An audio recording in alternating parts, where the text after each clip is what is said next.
زیغم صاحب، جو طالبان کی ہٹ دھرمی ہے، بہت سے ممالک نے کوشش کی، چین دوبارہ گزشتہ دنوں کوشش میں لگا ہوا ہے کہ کسی طریقے سے خطے کے دیرپا مفاد کو دیکھتے ہوئے ثالثی ہو، بات چیت ہو، مگر کیا ضروری نہیں ہے کہ طالبان کے رویے میں تبدیلی پہلے لائی جائے، طالبان کو مجبور کیا جائے، یا آپ سمجھتے ہیں کہ یہ ممکن نہیں ہے؟ طالبان جس ہٹ دھرمی کے ساتھ کھڑے ہیں، رجیم چینج ہی پھر ایک حل ہے، لیکن کیا وہ بھی سٹیبلٹی اس طریقے سے آئے گی جو ہم فورسی کر رہے ہوں؟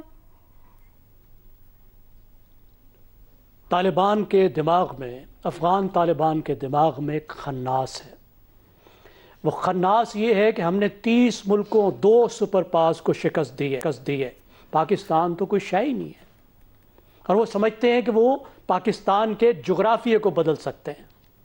جو کام ان کے بزرگ پچھلے 80 سال میں نہیں کر سکے، تمام تر کوشش کے باوجود وہ کر سکتے ہیں، اور ٹی ٹی پی کے ذریعے اسے اچیو کرنے کی وہ کوشش کر رہے ہیں۔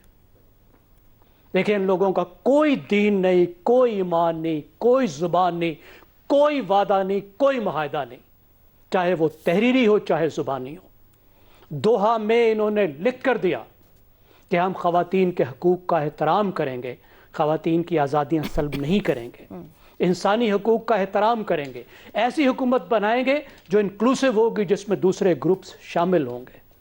یہ وعدہ کیا انہوں نے کہ ہم اپنے ملک کو دہشت گردی کا مرکز نہیں بننے دیں گے، کسی دہشت گرد کو پناہ نہیں دیں گے۔ اب آپ مجھے بتائیے، کیا پاکستان امریکہ سے بڑا ہے؟ کیا پاکستان دوحہ سے بڑا معاہدہ کر سکتا ہے؟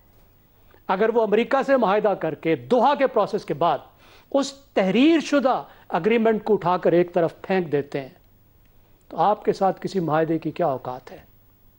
اور جب بھی انہوں نے آپ کے ساتھ بات چیت کی ہے، انہوں نے یہی کیا ہے کہ کسی بھی بات چیت کے بعد، کچھ پیش رفت کے بعد، انہوں نے دوبارہ پیٹھ میں چھرا گھونپا ہے اور دہشت گردی کو بڑھایا ہے۔